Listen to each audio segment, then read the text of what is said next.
Back in the early 80s when I was still in high school, when I was subscribed to the Radio Electronics magazine, I kept seeing these Andrews Precision Instruments capacitance meters for sale. Back then, I can't remember, they were like a phenomenal sum of $45 or something back then, and I never actually bought one. And I've had a search on eBay for the past 3 or 4 years, and I finally saw one pop up, so I snatched it up for probably a higher price than what it was worth. And the thing isn't that anything that special. Anything like this, it's a little bit lesser known than, say, like a B&K or something like that, or any test instrument like that is lesser known. I try to pick up just to have, and I usually kind of look at how they're built, and sometimes I might rebuild them, improve them, or whatever, and maybe eventually resell them. But I didn't look at this one closely enough, because one other time another one came up, and literally from the time I saw it in my search feed and clicked onto the actual auction, somebody else had purchased it. So I didn't waste any time, even though it was at a higher price than I wanted to pay for it. And I should have looked at it a little bit more closely. I don't know if you can see what I can see, but there's no needle on that display. And also in the description, the way it was worded, it sounded like it came with a manual. There's no manual, so there's no schematic. And basically, I need to find out what that meter is. I may be able to repair this meter. I don't know if I can. If you can see this, it looks like this thing must have fell apart, and the needle's like back behind there. So it's probably bent, and it's probably not going to work.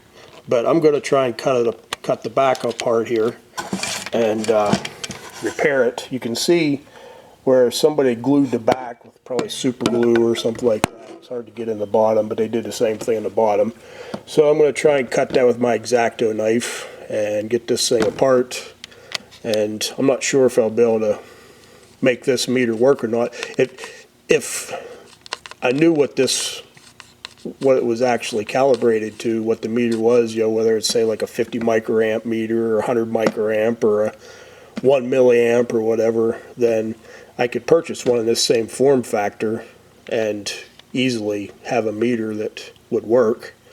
But I'm going to try and repair this, and I'm not going to say how much I spent on this thing, but it was way more than I probably should have. But I thought it was described, I thought it was functional.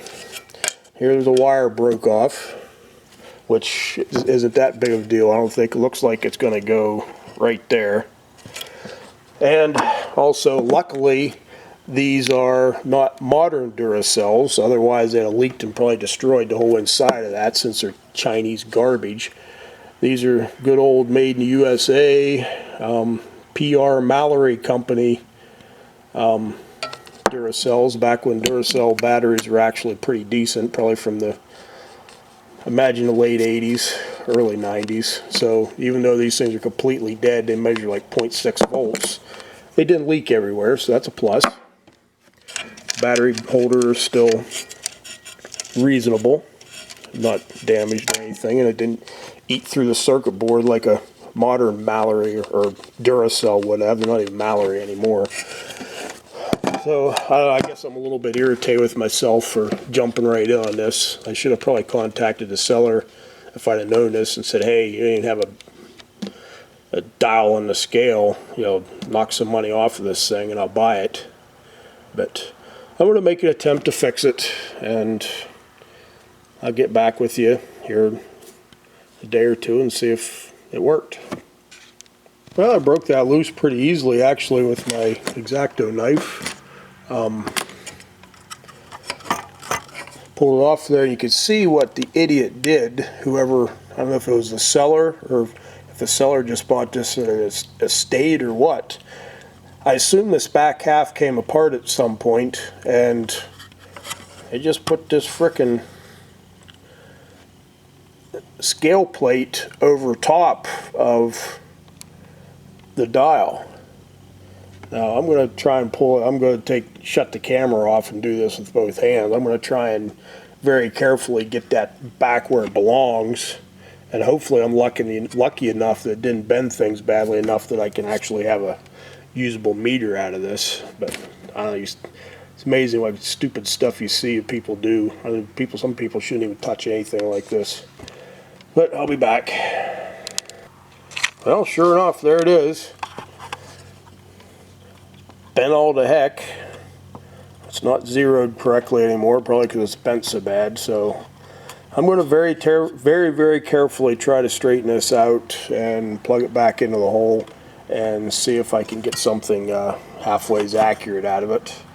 If not, I do know this is a Modutech, and that may be a part number, I'm not sure. I might be able to get the information off of this. All I need is just a meter this same size and form factor, and I could basically just probably pop this plate on there, and I could, if this meter is functional at all, I can figure out exactly what it's actually calibrated to, what shunt it uses or whatever. So that probably isn't that big of a deal, but it's just very irritating. You know, why in the heck would you do something like that?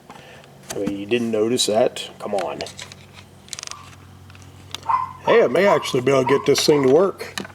I was able to get that needle to move and bounce back to, it just backs to its stop. It just needs zeroed a bit.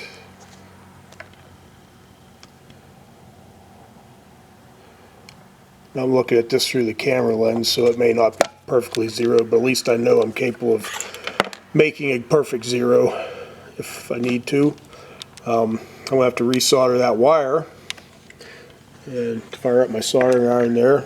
And I have some test capacitors that are, I think, 1%, which should be more than close enough to see if this thing's usable or not. So, hey, maybe with a small amount of work, maybe I have a usable capacitance tester here. We'll see. Well, this thing does work. I just wish I had a manual so I knew for certain how to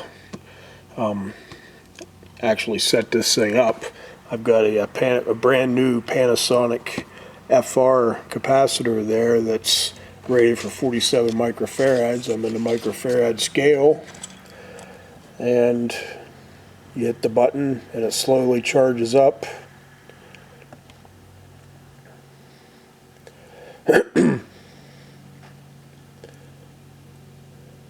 And it reaches about 46 to 47. It bounces around. I don't know if that's the leakage function they're talking about. If the needle's bouncing around, then you have some leakage, which you're probably always going to with an electrolytic.